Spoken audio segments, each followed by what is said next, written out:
Le général Tiani du Niger en visite au Mali pour des discussions stratégiques. Le général Abdourahmane Tiani, président du CNSP et de facto le dirigeant du Niger, a effectué sa première sortie hors du pays depuis sa prise de pouvoir le 26 juillet.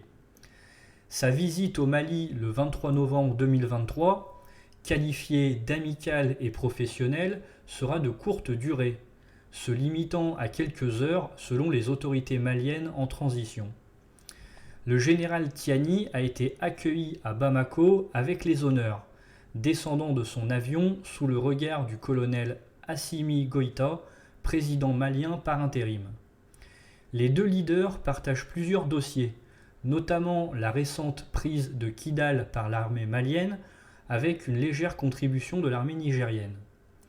La coopération militaire dans la région des trois frontières, axée sur la lutte contre le groupe État islamique, sera également au centre des discussions. Les dirigeants du Mali, du Niger et du Burkina Faso, tous issus de coups d'État militaires, ont formé il y a 2 mois l'Alliance des États du Sahel, l'AES. Des réunions ministérielles de l'AES sont prévues à Bamako la semaine prochaine, abordant des aspects militaires, économiques et institutionnels. Les sanctions économiques imposées au Niger par la CEDEAO après le coup d'État de juillet seront également un sujet d'intérêt commun. Le Niger a engagé une procédure judiciaire devant la Cour de justice de la CEDEAO pour les annuler.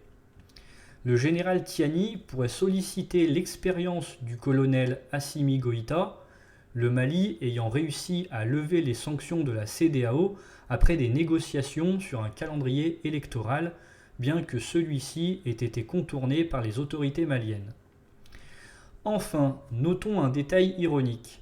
Les représentations diplomatiques à Bamako ont reçu une invitation officielle pour cette visite, malgré le fait que la plupart des États africains et occidentaux ne reconnaissent pas le général Tiani comme président du Niger.